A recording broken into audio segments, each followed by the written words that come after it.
Sejak Marcos menjadi presiden Filipina, hubungan antara dirinya dan Tiongkok agak tegang, terutama dengan beberapa pertikaian di Laut Cina Selatan yang membuat situasi semakin rumit. Karena ketegangan ini, Tiongkok telah menjatuhkan beberapa sanksi kepada Filipina, yang juga mempengaruhi beberapa proyek kereta api yang telah direncanakan kedua negara. Awalnya, proyek-proyek ini akan didanai dan dibangun oleh Tiongkok. Sekarang setelah perundingan gagal, Filipina harus menyerah dan mulai mencari dukungan dari negara lain. Pada bulan April tahun ini, Filipina mengusulkan sebuah ide dalam pertemuan trilateral dengan Amerika Serikat dan Jepang, dengan harapan bahwa mereka dapat mengambil alih proyek kereta api senilai 13 triliun rupiah ini. Meskipun ini tampaknya merupakan peluang yang baik, beberapa ahli telah mengajukan pertanyaan dan khawatir bahwa ini akan menyebabkan kegagalan proyek. Jadi, seberapa penting proyek kereta api ini bagi Filipina? Apakah Amerika Serikat dan Jepang memiliki kemampuan untuk menyelesaikan jalur kereta api tersebut? Jika Anda menyukai video kami, silakan klik untuk berlangganan, agar Anda tidak ketinggalan video terbaru kami. Sekarang, mari kita bahas topik hari ini. Tiongkok adalah pemimpin dalam pembangunan infrastruktur dunia, membangun jaringan kereta api berkecepatan tinggi terbesar dan tercanggih di dunia. Pada akhir tahun 2023, jarak tempuh pelayanan kereta api negara itu akan mencapai 159.000 km, di mana kereta api berkecepatan tinggi mencakup 45.000 km. Dalam hal efisiensi transportasi, volume penumpang kereta api Tiongkok mencapai 58 triliun rupiah pada tahun 2023. Pada hari tersibuk, volume penumpang bahkan melampaui 20 juta, dan pendapatan operasionalnya sekitar 2,7 kuadriliun rupiah. Berbicara tentang kecepatan, kereta api berkecepatan tinggi Tiongkok umumnya melaju dengan kecepatan 300 hingga 350 km per jam, menjadikannya salah satu kereta api tercepat di dunia. Sekarang, Tiongkok juga sedang giat mengembangkan teknologi kereta maglev dengan tujuan mencapai kecepatan 600 km per jam.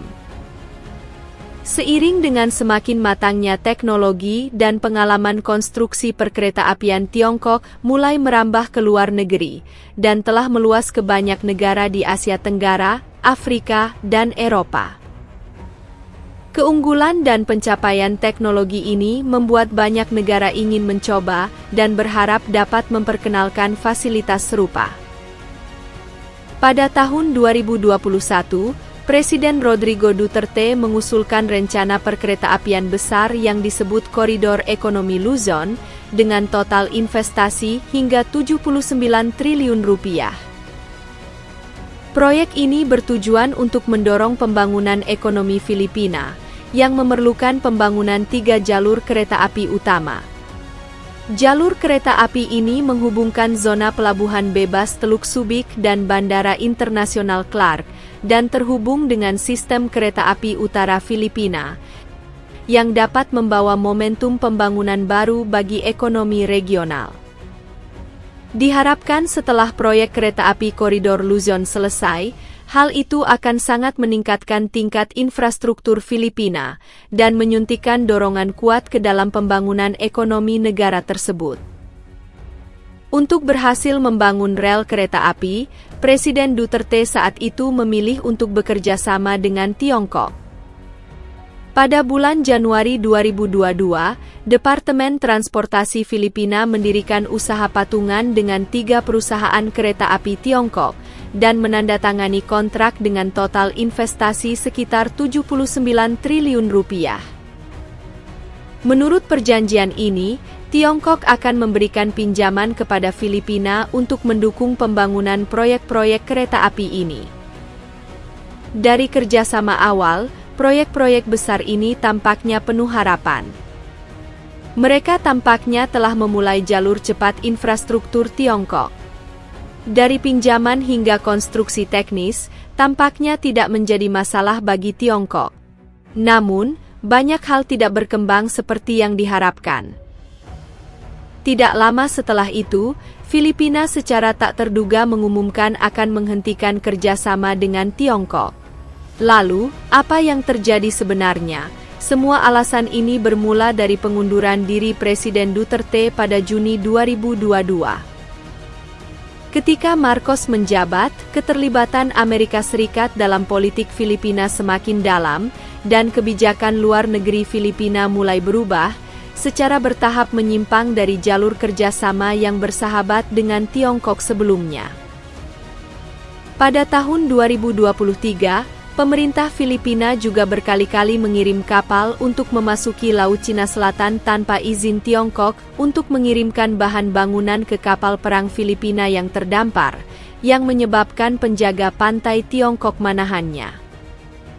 Selanjutnya, kapal-kapal Filipina juga berulang kali menyerbu perairan di sekitar Pulau Huangyan di Laut Cina Selatan, yang semakin memperburuk ketegangan di Laut Cina Selatan. Beberapa media Filipina secara umum percaya bahwa karena perubahan geopolitik, Beijing telah kehilangan minat untuk terus mendanai proyek infrastruktur Filipina. Oleh karena itu, ketika pemerintah Filipina mengajukan pinjaman baru untuk proyek kereta api, Beijing tidak punya pilihan selain menolaknya. Beberapa pakar perkereta-apian Filipina percaya bahwa kehilangan pinjaman dari Tiongkok merupakan kerugian besar bagi Filipina. Berdasarkan kerjasama ini, proyek-proyek perkereta-apian yang dikerjakan Tiongkok semuanya berjalan sesuai dengan kontrak. Misalnya, proyek kereta api jarak jauh jalur selatan tidak hanya menyelesaikan desain dasar, tetapi juga memulai persiapan untuk pembebasan lahan. Jika kerjasama ini tiba-tiba terputus, Filipina akan menghadapi dilema untuk merencanakan dan melaksanakan proyek-proyek ini dari awal. Kemudian, Presiden Marcos menginstruksikan Kementerian Perhubungan untuk melakukan negosiasi ulang dengan Tiongkok, dengan harapan akan mencapai kesepakatan baru mengenai perjanjian pinjaman untuk 3 proyek kereta api yang ditandatangani selama periode Duterte, agar dapat terus memperoleh pendanaan Tiongkok untuk menyelesaikan proyek-proyek infrastruktur ini. Namun, karena perselisihan Filipina di Laut Cina Selatan terus meningkat, Tiongkok akhirnya menolak permintaan tersebut. Karena ketiga proyek perkereta-apian ini sangat penting untuk mendorong pembangunan ekonomi Filipina, Filipina telah mencari mitra internasional. Akan tetapi, Filipina memiliki medan yang kompleks, dan sebagian besar wilayahnya berupa pegunungan, yang telah menimbulkan kesulitan besar untuk pembangunan perkereta-apian, sehingga sulit untuk menemukan mitra yang cocok. Baru pada bulan April 2024, Presiden Filipina Ferdinand Marcos, Presiden Amerika Joe Biden, dan Perdana Menteri Jepang Fumio Kishida membuat terobosan pada pertemuan puncak trilateral pertama. Pada pertemuan ini, Filipina secara khusus mengusulkan proyek utama dalam rencana koridor ekonomi Luzon, yaitu kereta api Subic-Clark, dengan harapan bahwa Amerika Serikat dan Jepang akan bersama-sama berinvestasi sebesar 12,6 triliun rupiah untuk mendukung pembangunan proyek ini. Kemudian, pada tanggal 20 Mei, ketiga negara secara resmi membentuk Komite Pengarah Koridor Ekonomi Luzon, yang tugas utamanya adalah untuk mempercepat koordinasi investasi oleh Amerika Serikat dan Jepang dalam proyek infrastruktur penting di Filipina, termasuk tidak hanya perkereta-apian, tetapi juga rencana modernisasi pelabuhan. Namun, keputusan ini dipertanyakan oleh beberapa insinyur Barat, yang percaya bahwa pilihan Filipina agak bodoh. Mengapa demikian? Faktanya, Jepang memang memiliki beberapa kasus yang mengkhawatirkan dalam manajemen proyek infrastruktur. Ambil contoh proyek pada tahun 2017, India menghabiskan sekitar 236 triliun rupiah untuk meminta Jepang membantu membangun rel kereta api berkecepatan tinggi dari Mumbai ke Ahmedabad, dengan total panjang 508 km dan 12 stasiun. Namun, proyek tersebut berjalan lambat. Setelah lebih dari 7 tahun, hanya lebih dari 10 km konstruksi yang telah diselesaikan dan bahkan berisiko ditangguhkan. Situasi di Vietnam serupa. Pada awal tahun 2006, proyek rel kereta api berkecepatan tinggi kota Ho Chi Minh ke Hanoi yang dikerjakan bersama oleh Vietnam dan Jepang belum selesai hingga hari ini. Kasus-kasus ini menyoroti keterlambatan dan masalah manajemen yang nyata dalam beberapa proyek infrastruktur yang melibatkan Jepang. Kini setelah Filipina memilih bekerja sama dengan Jepang, negara itu juga menghadapi risiko menjadi negara berikutnya yang dilanda penundaan proyek. Hal yang sama berlaku untuk Amerika Serikat. Sebagai negara paling maju di dunia, sistem perkereta-apian Amerika Serikat pernah menjadi yang paling maju di dunia. Namun seiring berjalannya waktu, keunggulan ini berangsur-angsur menghilang. Dalam beberapa tahun terakhir, karena kurangnya kereta api berkecepatan tinggi dan fasilitas modern, perkereta-apian Amerika telah menghadapi serangkaian masalah, seperti kualitas layanan penumpang yang menurun, keterlambatan kereta, kecepatan perjalanan yang lambat, dan fasilitas yang sudah ketinggalan zaman.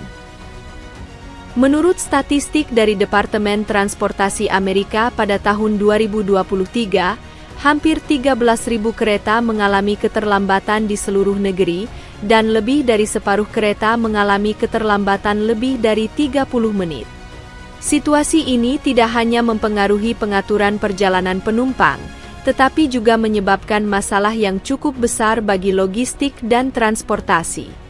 Sekarang, banyak fasilitas kereta api Amerika telah beroperasi selama beberapa dekade, dan beberapa bahkan telah melampaui masa pakai.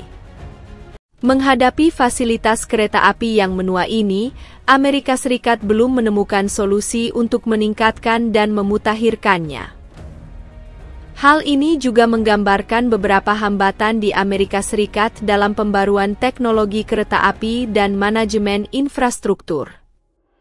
Dalam konteks ini, sulit bagi Amerika Serikat untuk benar-benar membantu Filipina membangun rel kereta api, dan biayanya mungkin lebih tinggi. Menurut saya, Filipina kini berharap dapat bekerja sama dengan Jepang dan Amerika Serikat untuk membangun rel kereta api, tetapi pasti akan ada banyak kesulitan dalam pelaksanaan proyek. Ini termasuk integrasi standar teknis, efisiensi manajemen proyek, pembengkakan anggaran, dan keterlambatan konstruksi, yang semuanya akan berdampak serius pada keandalan dan keberhasilan pelaksanaan proyek. Selain itu, jika strategi pemerintah Marcos untuk pembangunan rel kereta api salah, kesenjangan antara Filipina dan negara-negara lain dalam hal infrastruktur akan semakin lebar.